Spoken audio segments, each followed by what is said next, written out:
Hey, this is Tiffany, and this is Big Mom Energy. And this is where I help parents navigate the whole parenting process.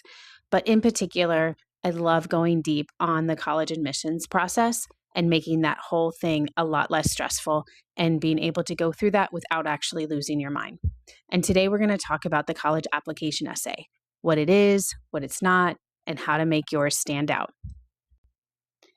So the first thing I want to talk about is the essay is not what most students think it is.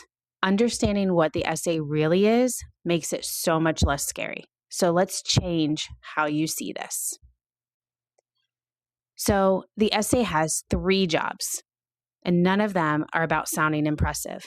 The essay isn't about big words or perfect sentences. It has 3 specific jobs, and here's what your essay actually needs you to do.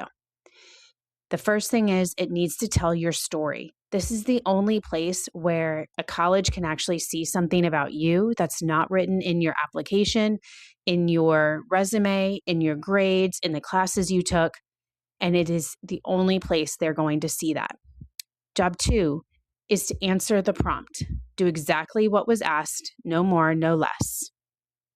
And job 3 is to demonstrate to the college how will you add value to their college. Why should they pick you over somebody else when they are deciding who to admit that particular year? So the first job, you want to tell your story. The essay shows admissions officers what your GPA and activity list simply cannot.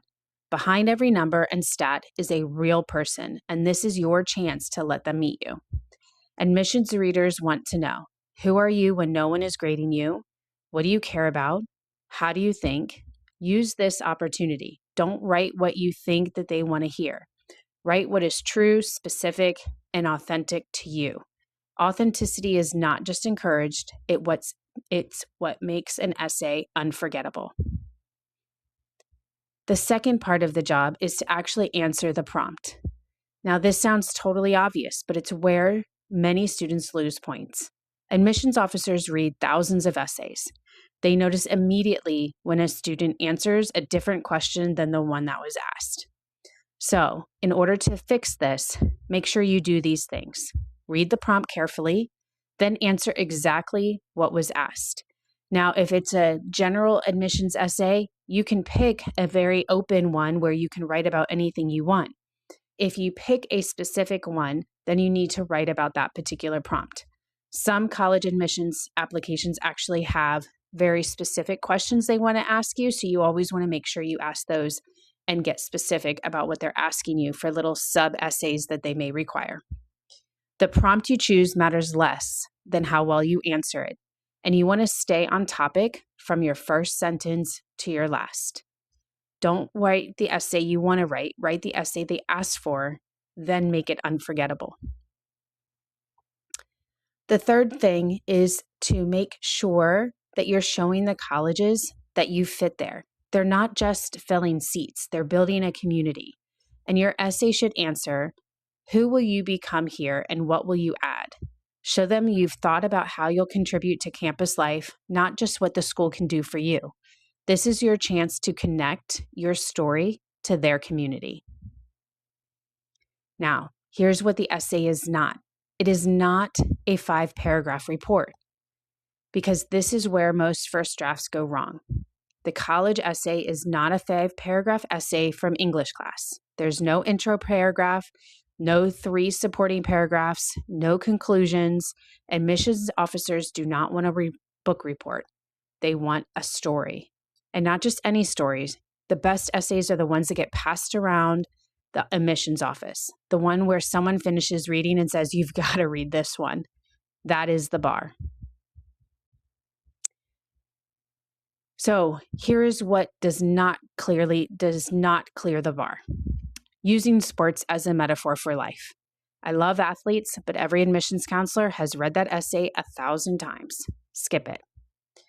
Writing about your entire high school experience. 4 years is too much ground to cover in 650 words or less.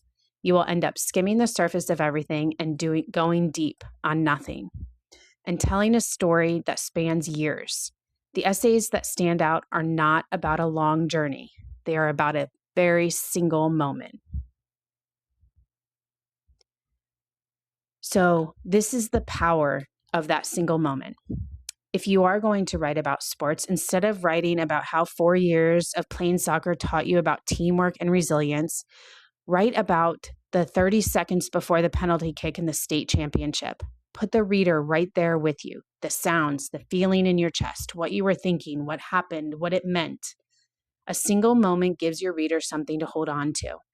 It makes the essay feel real and specific and memorable.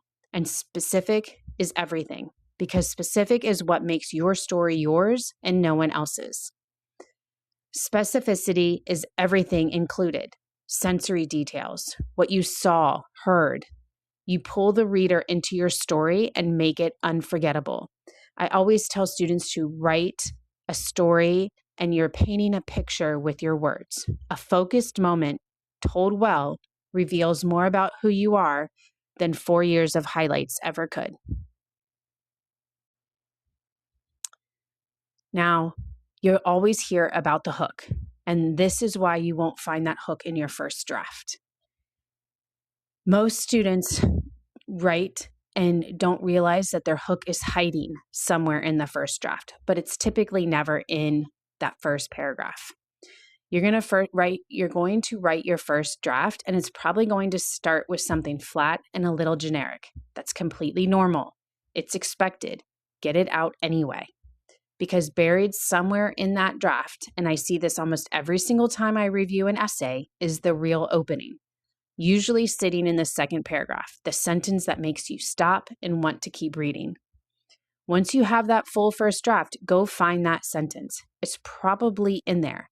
Move it to the top and build everything around it. The hook has one job: make the reader want to read the next sentence. That's it. Because every admissions counselor, if they're reading thousands of these essays, you want the one that they want to keep reading with that very first sentence. So here's what that looks like. Let me give you some examples of a weak version and a strong version of the same idea. So weak. Soccer has taught me many important life lessons over the years. Strong. The mud on my cleats was still wet when coach pulled me from the game for the last time. Weak. I have always been passionate about helping others in my community. Strong. At 2 a.m., I was still on the phone with a stranger who didn't know my name. You feel the difference. The strong versions drop you into a moment. They make you curious. They show instead of tell. And that is what you are going for. So there's this easy formula that works. Once you have your moment and your hook, here's the structure to follow. And again, this structure you can implement after you've gotten that first draft out. You want your hook. You want to drop the reader into a moment, a detail, a sound, a feeling. Make them feel like they are right there. The story. Tell one story, not your whole life. One moment that shows your character, your resilience, or your growth. Show, do not tell. Instead of saying, I am hardworking, tell the story of staying up until 2 a.m., rebuilding your science project from scratch because the first version didn't work. Reflect. What did you learn? How did you grow? How did this moment shape you into who you are today? Connect forward. End with a line that ties who you are to who you are going to be. Not cheesy, just honest.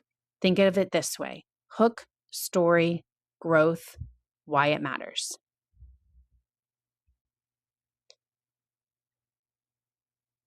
And in this, you want to show them actually why you want to be there. This one is important, and most people kind of skip it in their essay. Before you write anything about a specific school, especially for the Why Us supplemental essay, spend 20 minutes on that school's website. Look up student organizations, research programs, find specific professors or campus traditions that are actually interesting to you. Find 1 or 2 things that genuinely sound like you, a club that lines up with what you care about, a program that connects to what you want to study, a tradition that fits your personality, and then name it specifically in that essay. I want to study business is is forgettable. The social entrepreneurship program and the student-run consulting club are exactly where I see myself contributing from day one. That is memorable. That tells the admissions team two things. You did your homework, and you can already picture yourself there. When done well, the essay becomes the thread that ties the whole application together. It turns a list of achievements into a story of a student who is going to show up and contribute. Connecting your story to something specific about the school is how you close that loop. Now, here's the hard part, getting that first draft out. Here's my advice. Stop waiting for the perfect idea. It's not coming first. Just write. Set a timer for 20 minutes and go.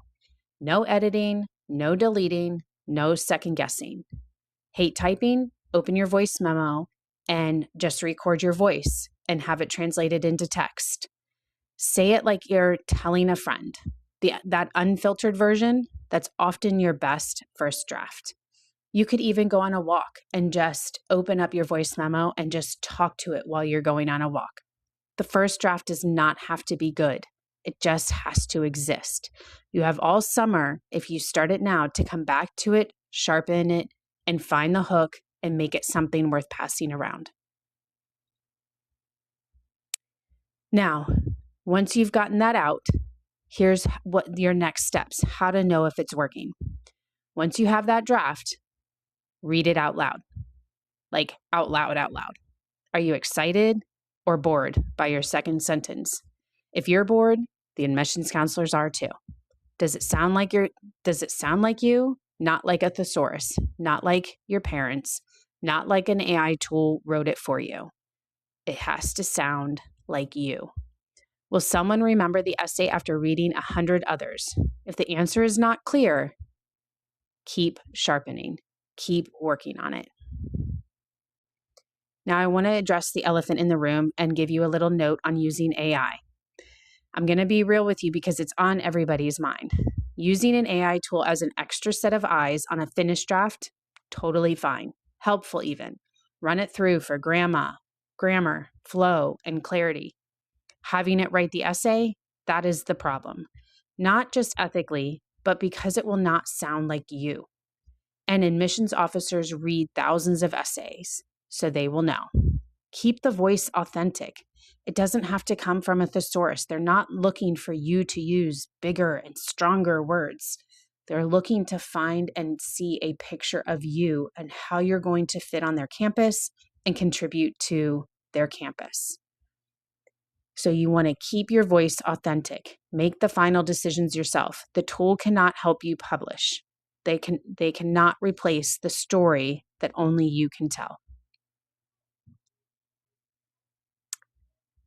Now, I've got some resources to help you, but I hope what I've given you so far gives you enough to make that first draft.